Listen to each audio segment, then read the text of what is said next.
melayani atau pelayanan itu adalah salah satu jenis bahasa kasih yang ada di kita semua sebetulnya. Selalu ingin melayani orang lain, itu ada di kita semua ya, karena di dalam konsep 5 bahasa kasih kan ada 5 bahasa kasih ini, itu kan ada di kita semua ya. Dan kemudian kalau kita gabungkan dengan konsep 5 baterai, konsepnya Pak Adi Gunawan, jadi di otak kita atau di tubuh kita dan di benak kita ada 5 baterai, dan 5 baterai ini di-charge-nya dengan 5 bahasa kasih ya, bahasa kasih sayang, mawaddah warahmah ya. Nah ini ya, baik, kita lurusin dulu lagi semuanya, jelaskan dulu semuanya ya. Nah, pelayanan atau melayani adalah sebuah baterai kasih yang tadi Bu Isa sudah bilang ada di semua orang. Nah, namun ada beberapa orang yang baterai pelayanan dan melayaninya itu di urutan pertama, atau kita sering sebutnya bahasa kasih sayang primer atau baterai primer ya, atau yang pertama dan utama ya. Nah, sekali lagi 5 baterai ini pada anak-anak yang baru lahir sampai usia 3 tahun atau sampai 4 tahun itu harus diisi 5-5-nya ya. Apa sih 5-5 itu? Ya itu tadi pelayanan, kata-kata pendukung atau misalnya kata-kata penegasan itu sama ya. Dia satu baterai itu ya. Kemudian hadiah, kemudian sentuhan fisik dan waktu bersama yang berkualitas. Nah, 5-5-nya ada ya. Nah, sekarang kita akan membahas yang baterai utamanya atau baterai primernya atau bahasa kasih sayang primernya adalah melayani atau pelayanan ya. Oke, kayaknya sudah ada yang bertanya ini. Sebentar ya, baca dulu ya. Ya. Mbak Sarah Devia, Assalamualaikum Bu Isa. Waalaikumsalam. Suami saya primernya pelayanan ya. Apa nih, tali kami long distance. oke. LDL jauh banget ya. Gimana solusinya? Nah, pelayanan, wah kalau suami pelayanan nih mirip ya sama suaminya Bu Isa, baterai primernya pelayanan ya. Ya, pelayanan begini, kalau memang karena jauh ya, maka kalau suami misalnya telepon atau chatting dan kemudian beliau memerintahkan sesuatu, kamu nanti begini ya, kamu nanti begini ya, kamu nanti begini ya, bilang aja siap dulu. Ya, kenapa? Karena kalau istri yang punya suami pelayanan dan belum belajar tentang ini, itu suka kesel ya, ini nyuruh melulu kan gitu ya. Nah, padahal dia sebetulnya ingin dilayani, makanya dia melakukan instruksi-instruksi yang banyak sekali ya.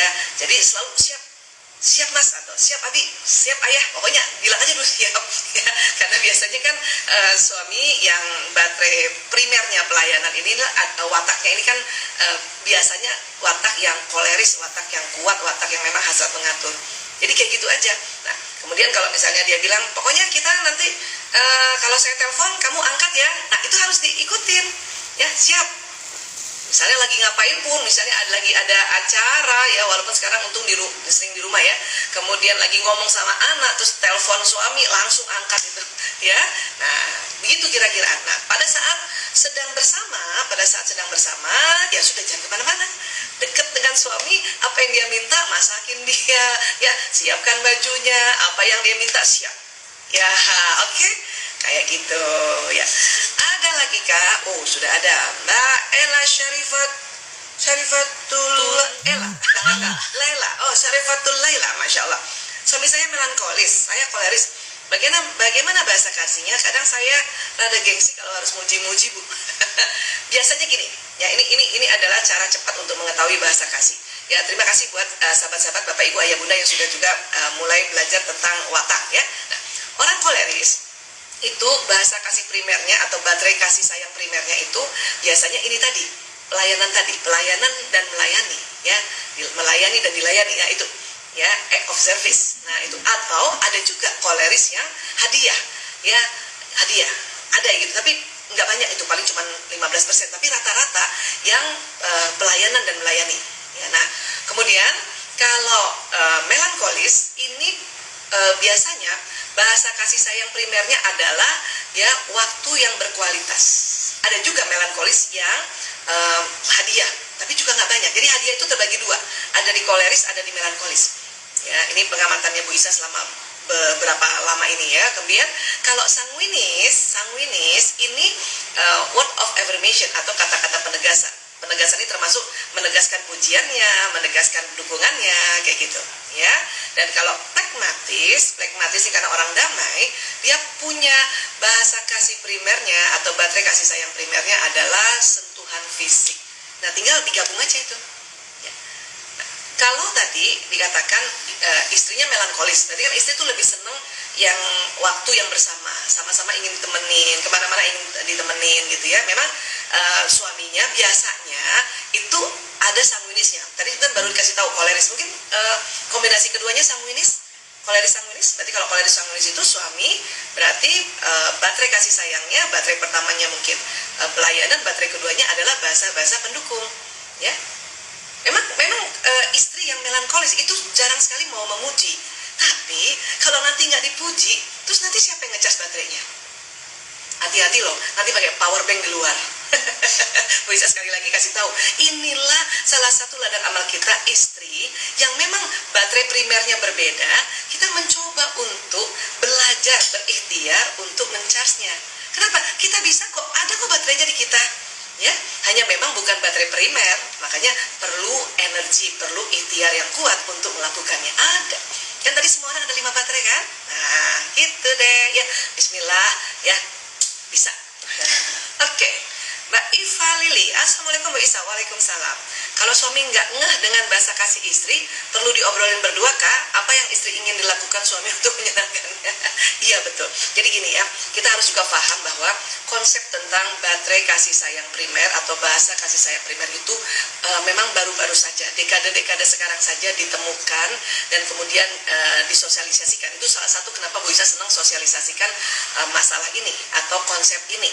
Ya, jadi bisa jadi memang suami nggak ngerti, nggak tahu, belum tahu gitu. Apalagi yang sudah lama nikahnya ya, kayak Bu Isa lama nih, 28 tahun, nanti insya Allah Februari ini 29 tahun ya. Nah, baru tahu tentang bahasa kasih itu baru 45 tahun lah terakhir itu. Jadi udah puluhan tahun ya, suami Bu Isa nggak tahu tentang bahasa kasihnya Bu Isa gitu ya, baterai primer, bahasa kasih primernya Bu Isa ya. Tapi dia ternyata selama ini selalu melayani, dia menyatakan cinta dan kasih sayangnya dengan baterai primernya suami gitu. Jadi bisa kasih ilustrasi ya biar gampang. Ya. Jadi selama ini dia yang melayani, dia yang bawain macam-macam gitu ya. Tapi Bu Isa waktu itu memang merasa kok ada yang kurang ya. Sih sebenarnya baik tapi ada yang kurang. Nah, setelah tahu konsep ini ya, nah memang perlu diobrolin. Tapi caranya itu harus pakai strategi ya. Kita dulu yang ngecas. Kita dulu istri yang ngecharge baterainya suami sebisa mungkin. Setiap hari bisa, iya itu idealnya ya. Paling tidak seminggu 3 kali lah, Senin, Rabu, Jumat misalnya gitu ya. Dan bukan 24 jam sehari. Oke? Nah, pada saat dia sudah mulai terasa bahwa penuh juga baterainya, dan kemudian kita juga melihat bahwa kalau suami menggunakan bahasa kasih primernya melayani kita, ya kita bersyukur dulu. Ya Allah, ternyata dia cinta sama aku, nah gitu. Ya, nah barulah kita bicara. Ya, Bu Isa juga bilang waktu itu setelah 1 bulan, malah 40 hari. Bu Isa paling senang terapi itu lamanya 40 hari. Ya, nah sudah lakukan itu, kemudian cerita bahwa ini ada konsep seperti ini. Ternyata aku tuh ayah, kan biasanya Bu Isa panggil ayah atau tuh ayah ya. Baterai kasih primernya adalah sentuhan fisik. Jadi please peluk aku. Itu pun berkali-kali dikasih tahu, lupa aja dia. Tapi it's okay. Jadi artinya memang istri duluan yang harus belajar dan istri duluan yang harus mengerjakannya. Oke? Kita sama ya. Oke, Mbak Muslifa Sans, Dok, untuk mengetahui bahasa kasih pasangan atau anak kita mesti tahu wataknya ya. Saya masih bingung membedakan watak bawaan dan watak pembelajaran. Ya, terima kasih juga mungkin sudah nonton melihat seminar-seminar Bu Isa tentang watak. Nah, kalau tinjauan dari neuroscience ya, watak bawaan itu adanya di otak bagian tengah sini, namanya di lobus parietalis. Itu memang ada sejak dalam janin dalam rahim ibu, itu turunan genetik ya. Nah, watak pembelajaran itu kalau di otak nanti ditaruhnya di sini di depan di lobus frontalis. Watak pembelajaran itu didapati dari interaksi sehari-hari dengan lingkungan. Mungkin ajaran orang tua kah, kemudian melihat teman ya, melihat teman kok dia rapi banget ya, misalnya orang yang misalnya sanguinis gitu ya. Orang sanguinis itu kan ciri khasnya spontan, gembira ya, dan kreatif, dan dia ada kelemahan orang sanguinis karena mau cepat jadi agak-agak berantakan kan gitu ya. Nah, itu watak bawaannya. Oke, nah kemudian dia lihat temennya, kok temennya bisa rapi ya. Kalau kalau nulis kok rapi, kalau rapiin tempat pensilnya rapi, dompetnya rapi. Nah dia kan belajar, dia belajar juga mau ikut rapi kayak gitu. Nah itu namanya watak pembelajaran. Tapi tidak bisa serapi yang memang watak bawaannya yang melankolis, yang memang hasratnya sempurna. Nah ini. Ya, adapun misalnya kalau mau tahu watak bawaan dengannya itu berbagai macam tes ada, dan kalau di seminar-seminar yang bisa itu dengan gampang kan ya. Misalnya kalau di dalam sebuah teater atau drama mau pilih apa, mau jadi sutradara kah, jadi penulis skenario kah, menjadi penonton kah, dan mau jadi artis. Nah sebisanya ingat waktu kalau masih kecil tawaran bermain teater ini diberikan, kira-kira seperti apa. Kalau udah umur-umur kayak kita kadang-kadang kepengen empat-empatnya kan. Ya, oke. Jadi 2 watak bawaan dan 2 watak pembelajaran. Diharapkan kita insya Allah semakin hari, semakin umur, semakin juga tua, kita mempunyai 4 jenis watak itu, tapi tetap watak bawaan yang lebih kental, lebih dominan, dan lebih jelas. Oke? Sip. Oke, Mbak Rosa Nursanti. Assalamualaikum. Waalaikumsalam. Bu Isa, anak bungsuku 3 tahun sudah kelihatan banget senang melayani dan senang dipeluk. Tapi kendala saya, maaf, dia tuli. Gimana caranya benar-benar bisa memahaminya ya Bu? Nah, kalau memang dia senang melayani, ya, misalnya Bunda bilang senang melayani dan senang dipeluk ya. Nah, gini. Ya, kalau umur 3 tahun itu masih harus 5-5-nya. Masih harus 5-5-nya dicas. Dilayani, ya, artinya karena umurnya masih 3 tahun ya, dilayani, ambilkan makanannya, siapkan makanannya. Ya, kalaupun misalnya mau diajar mandiri makan ya boleh, ayo diajarin mandiri makan, tapi dia lihat ibunya yang ambilin piringnya, ambil makanannya, ya, kalau masih ibu memandikan ya mandikan, ambilkan bajunya, gitu. Ya masih harus dipeluk, masih harus dicium, masih harus diuyul-uyul, ya, masih harus juga dikasihkan kata-kata pujian atau kata-kata pendukung, masih harus ditemenin main, ya, ditemenin, sedang pokoknya adalah dalam sehari itu setengah jam kah 1 jam kah sambil temenin cerita, dipeluk kan bisa gitu, ya, dan juga masih perlu hadiah. Artinya hadiah mesti nggak beli, ya, misalnya dia seneng makanan apa, misalnya dia seneng puding gitu ya, atau jelly ya, Bunda bikinkan. Atau kalau bundanya nggak bisa masak ya sudah, gimana, siapkan itu dan bilang ini hadiah buat adek gitu. Itu masih harus sampai 3 tahun, ya. Jadi kalau bisa malah sampai 4 tahun, 5-5-nya, ya, 5-5 dan masih belum bisa terdeteksi lebih jelas, ya. Nanti 5 tahun ke atas baru, ya, dari 5 itu, ya, yang sebisanya setiap hari baterai yang primer, ya. Kalau masih bisa lagi baterai keduanya. Tapi yang 3 baterai ini tetap harus di-charge.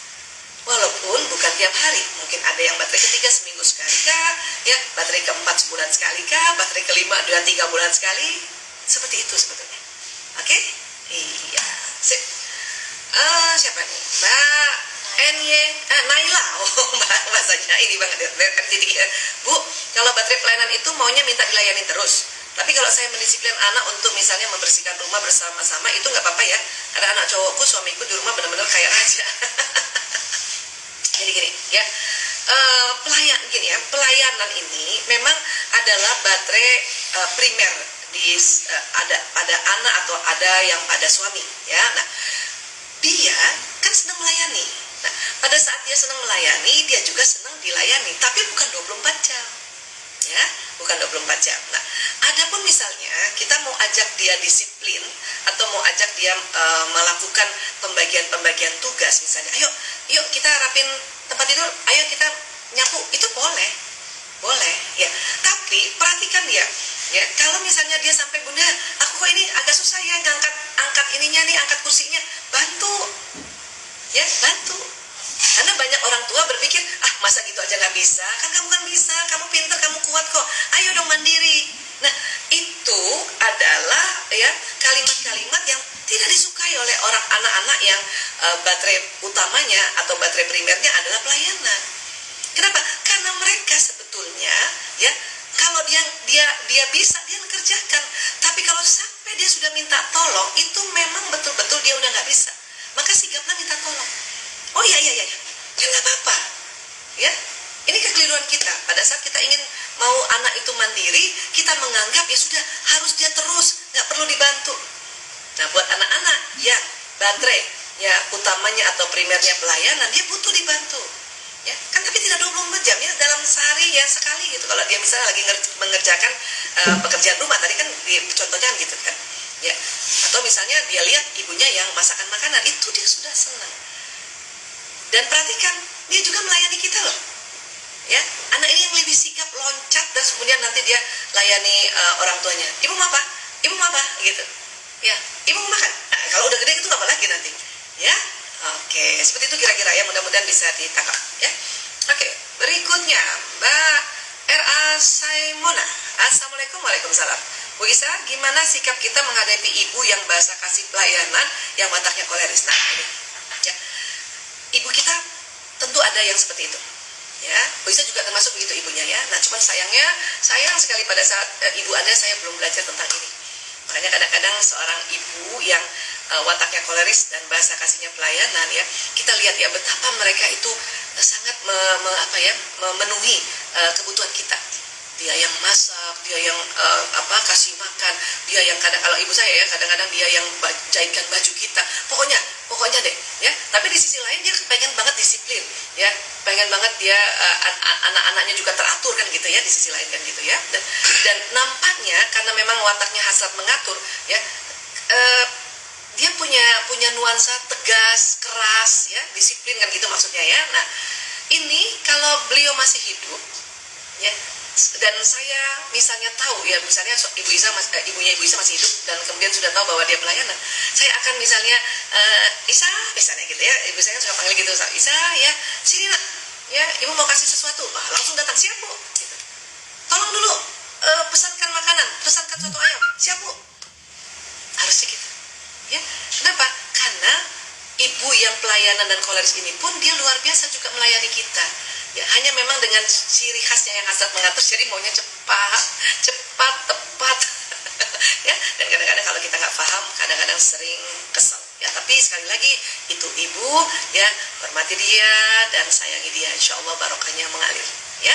Oke, Mbak Lydia, Dokter Bu Isa, bagaimana watak mirror dengan orang tua, bagaimana berdamai dengan watak yang sama sehingga kita tetap menjadi anak yang berbakti untuk orang tua ya. Ini kalau mirror nih ya, misalnya orang, apalagi kalau koleris ketemu koleris ya, filosofi orang bercermin itu, kita kalau bercermin selalu membetulkan apa yang salah ya kan ya. Misalnya nih Ibu Isa bercermin nih, pasti ini salah nih, ini kurang nih, ini kacamatanya kurang nih ya gitu ya. Begitu juga watak yang sama, karena dia bercermin, maka si ibu selalu banget pengen betulin watak yang keliru pada anak itu, walaupun anak itu pada saat itu nggak keliru loh. Kenapa? Karena si ibu merasa ini dia kelemahannya tuh ya nanti kayak gini gitu, karena ibunya merasa seperti itu. Begitu juga anak terhadap ibu ya. Jadi kalau misalnya mirroring ya gimana ya, kalau tipsnya Bu Isa adalah anak ya, misalnya kita nih yang usia segini ya, bermirror dengan ibu kita yang usianya sudah lanjut usia, kita yang pahami mereka. Tapi bila kita yang jadi ibu ya, dan anak kita masih remaja atau masih kecil, nah kita yang pahami dia. Kok semuanya kita Bu Isa? Ya memang ya, ibu-ibu yang hari ini menjadi ibu, ini adalah generasi yang ya harus patuh atau harus sayang sama orang tua, harus berbakti sama orang tua, lembut dan sebagainya, dan juga harus lembut pada anak-anak. Memang begitu ya. Kenapa? Karena memang kita generasi yang luar biasa, generasi yang sudah banyak belajar, generasi yang juga insya Allah ya Allah menyaksikan perjuangan kita ya. Oke, berikutnya Mbak Desi WF. Bu Isa, kalau istri koleh ketemu suami Meli, terus dua-duanya lobetnya udah lama banget, ditambah LDR ya, ikhtiar untuk ngecas butuh berapa lama sih? Harus sabar banget ya Bu Isa. Ya, betul ya. Sabar itu bukan diam ya, sabar itu lakukan aja setiap hari, lakukan setiap hari, karena itulah yang nanti ya Allah menyaksikan dan Allah mencatat sebagai amal jariah kita. Lakukan setiap hari ya. Jangan salah loh, Bu Isa juga melakukan gitu. Ada sedihnya nggak Bu Isa? Ya ada. Pilu-pilunya ada, pilu ada Bu. Tapi kan ada istighfar ya, ada kita selalu bermohon pada Allah, ya Allah hari ini kok suami saya nggak ngerti-ngerti ya baterai kasih pertama saya ya Allah ya. Tapi ya sudah, tarik nafas. Nah ini juga ya, teknik-teknik memanage emosi ini juga nanti Allah menyaksikan bahwa oh seorang istri ini luar biasa, ya dia berupaya untuk senantiasa membuat ya mengetahui bahasa kasih suaminya dan membuat atau menciptakan mawaddah warahmah itu. Ya Allah, itu sangat sangat membawa keberkahan dan juga sangat membuat keberuntungan. Ya, iya. Oke.